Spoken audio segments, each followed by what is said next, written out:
Welcome students. आज हम discuss करेंगे सैमुअल टायलर कॉलेज के एक poem dejection and ode. Dejection का मतलब है सैडनेस, फीलिंग ऑफ लॉस और ग्रीफ। ठीक है, तो चलिए इसको स्टार्ट करते हैं।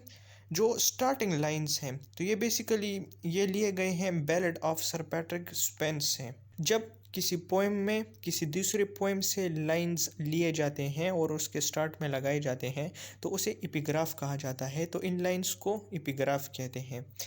अच्छा, तो इन लाइंस में सर पैट्रिक स्पेंस जो कि एक सेलर थे वो कहते हैं, लेट लेट यस्ट्रीन आई सा न्यू मून। लेट लेट यानी कि रिसेंटली और यस्ट्रीन यानी कि यस्टरडे। आई सा द न्यू मून कि मैंने नए चांद को देखा।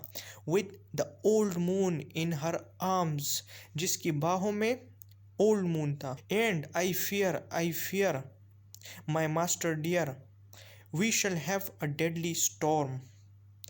और वो कह रहा है कि जब मैंने न्यू मून को देखा तो उसकी बाहों में पुराना मून था। वो कहता है कि मुझे ऐसा लग रहा है कि तूफान आने वाला है और ये जो मून का जो साइन है तो ये अच्छा साइन नहीं है। और we shall have a deadly storm यानी कि इसके बाद जो है एक ख़तरनाक तूफान आएगा जिसमें हमारी मौत होगी। तो बेसिकली सर पैट्रिक स्पेंस एक सेलर थे और उसके मास्टर ने उनको एक मिशन पे भेजा।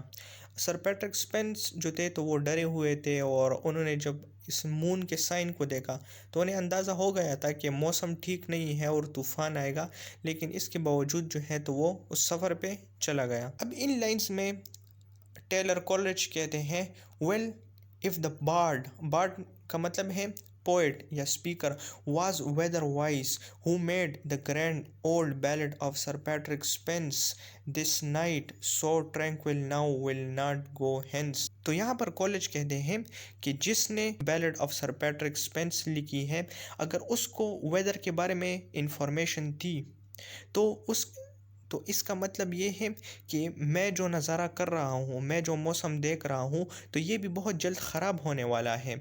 और ये जो नाइट है जो अभी पीसफुल है, ट्रैंक्विल का मतलब है peaceful, will not go hence unroused by winds कि ये पीसफुल नहीं रहने वाली और यहाँ भी तूफ़ान आने वाला है। That play a busier trade those which mould yon clouds in flakes. और वो जो हवाएं हैं, योन का मतलब है वहाँ पर, यानी कि जो यहाँ से कुछ फासले पर जो हवाएं हैं आसमान में जो कि क्लाउड्स को डिफरेंट शेप्स में कन्वर्ट कर रही हैं, जो कि तेज़ हवाएं वहाँ पर हैं, वो यहाँ पर आने वाली हैं। और the dull sobbing draft that moans and rakes. और वो हवाएं जो कि एक सोबिंग साउंड प्रोड्यूस कर रही है, यानी कि ऐसा लग रहा है कि जैसे वो हवाएं रो रही हैं। that moans and ranks upon the string of this Aeolian lute। और वो हवाएं जो हैं ऐसा लग रहा है कि वो हवाएं एओलियन ल्यूट। अब एओलियन जो था वो गॉड ऑफ विंड था और उसका एक म्यूजिकल इंस्ट्रूमेंट था जिसे एओलियन ल्यूट कहते हैं। और वो कहता है कि ऐसा लग रहा है कि ये हवाएं जो हैं ये एओलियन रूट पर एक रोने वाली आवाज़ प्रोड्यूस कर रही हैं, यानी कि जैसे कि विंड जो है वो कराह रही है, वो रो रही है, वो सैड है। विच बेटर फार वर म्यूट। और वो कहते हैं कि इस साउंड का म्यूट होना यानी खामोश होना अच्छा था। फॉर लू the new moon winter bright and over spread with Phantom light. अच्छा, अब वो न्यू मून की बात कर रहा है कि ये न्यू मून जो है ये वाइट लाइट से कवर है। फैंटम लाइट का मतलब है वाइट लाइट या celestial light with swimming Phantom light over spread.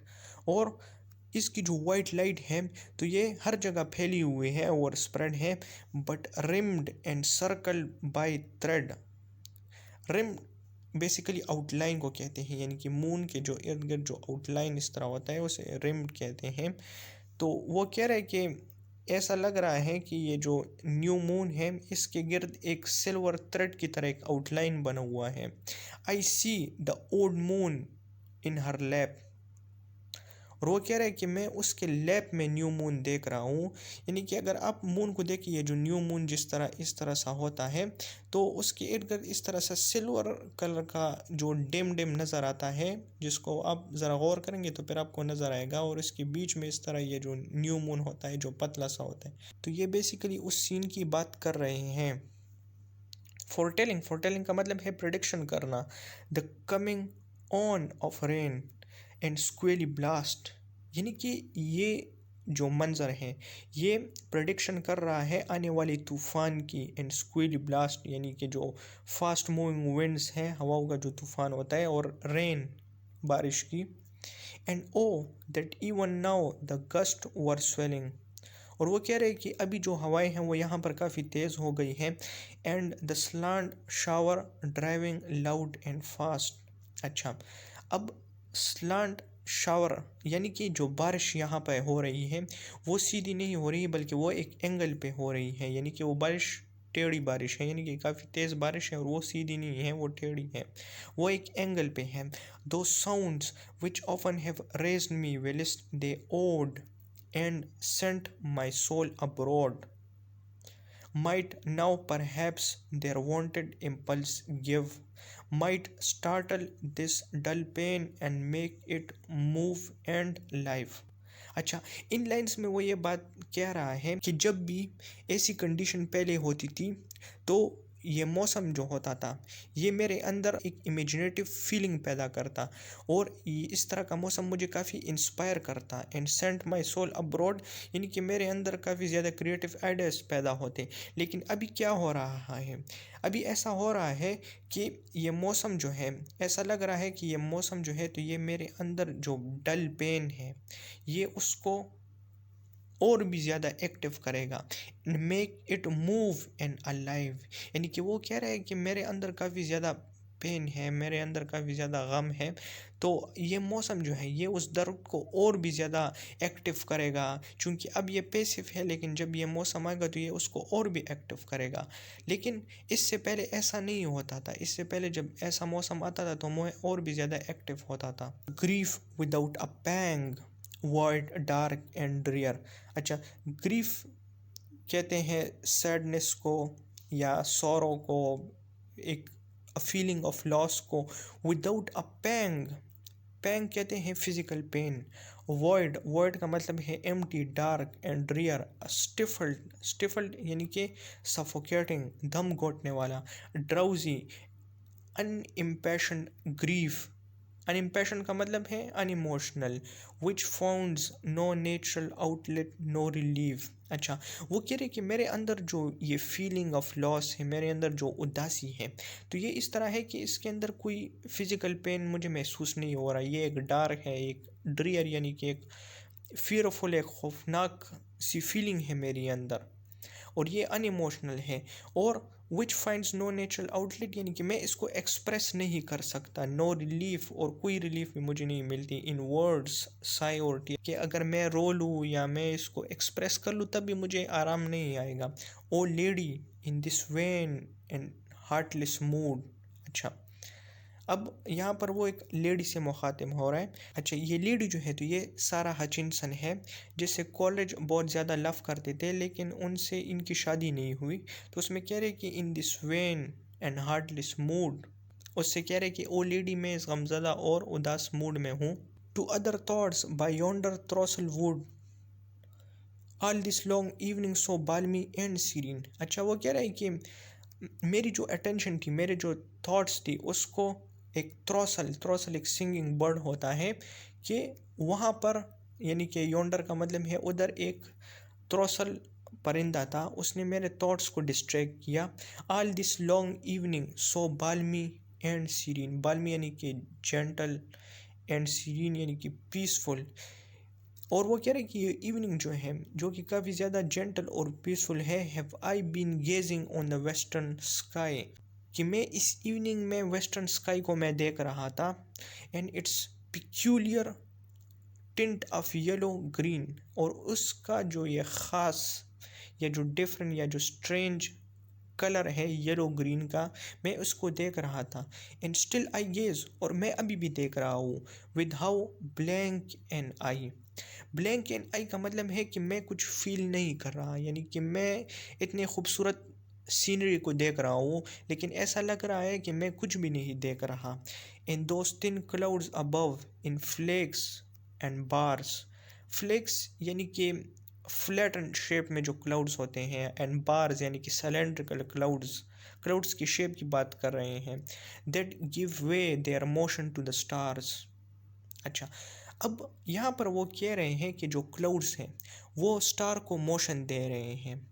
अब स्टार जो होते हैं तो वो इस तरह हमें लगता है कि वो मूवमेंट नहीं कर रहे हैं, लेकिन जब क्लाउड्स गुजरते हैं तो हमें ऐसा लगता है कि स्टार जो है तो वो भी मूवमेंट कर रहे हैं। तो वो यहाँ पर काफ़ी खूबसूरत अंदाज में कहते हैं कि जो क्लाउड्स होते हैं वो स्टार को मोशन दे रहे हैं। दो stars that glide behind them और बिटवीन, और वो स्टार जो कि या उसके पीछे होते हैं या उस उन क्लाउड्स के दरमियान होते हैं। Now sparkling, now bidding but always seen, और वो स्टार कभी चमचमाते हैं और कभी उनकी रोशनी कम हो जाती है, यानी कि क्लाउड्स जब स्टार के सामने आ जाते हैं तो वो स्टार गायब हो जाते हैं, लेकिन वो कहते हैं कि वो स्टार वहाँ पे हमेशा मौजूद होते हैं। Yon crescent moon as fixed as it grew in its own cloudless starless lake of blue. अच्छा, अब वो कह रहे हैं कि वहाँ पे जो क्रिसेंट मून है, अब यहाँ पे ये न्यू मून की बात नहीं कर रहे हैं, यहाँ पे वो क्रिसेंट मून की बात कर रहे हैं। यानी कि इससे पहले लाइन्स में वो कहते हैं कि मैं न्यू मून को देख रहा था और मुझे ऐसा लग रहा था कि तूफान आने वाला है, जिस तरह के सर पैट्रिक स्पेंस के पोएट ने कहा था। लेकिन अब वो कह रहे हैं कि यहाँ पे मैं क्रिसेंट मून को देख रहा हूँ। As fixed as it grew in its own cloudless starless lake of blue. Cloudless starless lake of blue यानी कि स्काई की बात कर रहे हैं कि जो मून जो है वो अभी जिस तरह नज़र आ रहे हैं तो ऐसा लग रहा है कि आसमान में जो है तो क्लाउड भी नहीं है और स्टार भी नहीं है, कि सिर्फ मुझे मून नज़र आ रहा है। आई सी दिम ऑल सो एक्सीलेंटली फेयर, और मैं उनको क्लियरली देख रहा हूँ। I see not feel how beautiful they are, तो वो ये कह रहा है कि मैं इस मंज़र को देख रहा हूँ लेकिन मैं फील नहीं कर रहा हूँ और मैं ये इमेजिन नहीं कर रहा कि वो चीज़ें कितनी खूबसूरत हैं। माई जीनियल स्पिरिट्स फेल, जीनियल का मतलब है हैप्पी स्पिरिट्स, यानी कि मेरी जो रूह थी वो पहले काफ़ी ज़्यादा हैप्पी होती थी, अपनी सोल की बात कर रहा है। And what can this avail to lift the smothering weight from my breast, और वो कह रहा है कि वो मेरी जो सोल है तो वो अब मेरी मदद नहीं कर सकती कि मेरे सीने से, मेरे ब्रेस्ट से स्मोदरिंग, स्मोदरिंग का मतलब है सफोकेटिंग, कि मेरे सीने से ये वज़न उठाए, मेरे सीने से या मेरे हार्ट से ये जो फीलिंग ऑफ लॉस है, ये जो सोरो है मेरे अंदर, इसको रिमूव करें। इट वर अ वेन इंडेवियर, और वो कहते हैं कि ये मेरी एक बेकार कोशिश थी, यानी कि इस कोशिश का मेरा फ़ायदा नहीं था। कौन सी कोशिश का, तो आगे बता रहे हैं। दो I should gaze for ever, यानी कि वो इससे पहले लाइंस में वो कह रहा है कि मैं स्काई को देख रहा हूँ और यहाँ पर एंड आई स्टिल गेज, तो उसकी बात यहाँ पे कर रहा है कि though I should gaze for ever on that green light that lingers in the west, कि वो ग्रीन लाइट जो है जो कि वेस्ट में है मैं उसे देख रहा हूँ और मुझे इसे देखते रहना चाहिए। I may not hope from outward forms to win. अच्छा, अब यहाँ पर वो जो है तो अपना आर्गूमेंट बदल लेता है, यानी कि इस पहले कहता है कि मैं उस ग्रीन लाइट को मैं देखता रहूँगा, लेकिन फिर वो कहता है कि आई मे नॉट होप, मुझे आउटवर्ड चीज़ों से उम्मीद नहीं करनी चाहिए कि वो मेरी मदद करे। The passion and the life whose fountains are within इन। अच्छा, ये लाइंस काफ़ी इम्पोर्टेंट हैं क्योंकि इन लाइंस में कॉलेज अपना आइडिया पेश कर रहे हैं नेचर से मुतल्लिक, जो कि वर्ड्सवर्थ के अगेंस्ट है, क्योंकि वर्ड्सवर्थ के ख़्याल में जो एक्सटर्नल इन्वायरमेंट है वो काफ़ी इम्पोर्टेंट है। जो एक्सटर्नल स्टिमुलस है या जब एक्सटर्नल इन्वायरमेंट खूबसूरत होता है तो इंसान भी खूबसूरत होता है, लेकिन यहाँ पर देखें ना, यहाँ पर कॉलेज कह रहा है कि the passion and life whose fountains are within इन, यानी कि वो कह रहा है कि सब कुछ जो है तो वो इंसान के अंदर होता है। अगर इंसान की सोल हैप्पी है तो आउटवर्ड इन्वायरमेंट जो है तो वो भी उसको खूबसूरत दिखता है। O lady we receive what we give. और अब वो यहाँ पर कह रहा है कि हम वो चीज़ रिसीव करते हैं जो हम देते हैं, कि जो फीलिंग्स हमारे अंदर होती हैं तो इसी तरह फीलिंग जो है तो हम वो आउटवर्ड से भी या एक्सटर्नल इन्वायरमेंट से भी हम रिसीव करते हैं। And in our life alone does nature live. और वो कहते हैं कि ये जो नेचर होता है तो ये हमारी लाइफ के अंदर होता है। Our is her wedding garment, hours her shroud. In lines का मतलब ये है कि जब हम खुश होते हैं तो हम नेचर को काफ़ी ज़्यादा डेकोरेटिव वे में पेश करते हैं, लेकिन जब हम उदास होते हैं तो हम जो है श्राउड कहते हैं कफन को। जब किसी की डेथ हो जाती है तो उसके ऊपर हम श्राउड डालते हैं। तो वो यही बात कर रहा है कि जब हम इंटरनली हम अनहैप्पी होते हैं तो हम नेचर को एज अ कॉर्प्स पेश करते हैं, एज अ डेड बॉडी पेश करते हैं। And would we aught behold of higher worth, कि अगर हम कोई ऐसी चीज़ देखें, ऑट का मतलब है एनीथिंग, behold का मतलब है देखना, of higher worth एक खूबसूरत चीज़ या एक कीमती चीज़, then that inanimate cold world allowed, जो कि इस इनएनिमेट, इनएनिमेट का मतलब है मुर्दा, जो कि इस मुर्दा नेचर में मौजूद हो। To the poor loveless ever anxious crowd. Poor loveless ever anxious crowd basically वो नेचर की बात कर रहे हैं। Ah from soul itself must issue forth a light. और फिर वो कह रहे हैं कि हमारे सोल के अंदर से इंस्पिरेशन आनी चाहिए। A glory, a fair luminous cloud. और एक ग्लोरी, एक light, a fair luminous cloud. और हमारे सोल के अंदर से जो लाइट जो निकलती है तो वो एक क्लाउड की तरह होती है। अ fair luminous cloud involving the earth, जो कि अर्थ को कवर करती है, रैप करती है। And from the soul itself must there be send. और वो कह रहा है कि जो सेंड है तो वो भी सोल इशू करता है, जो हमारी स्पिरिट है, जो हमारी रूह है। A sweet and potent voice of its own birth.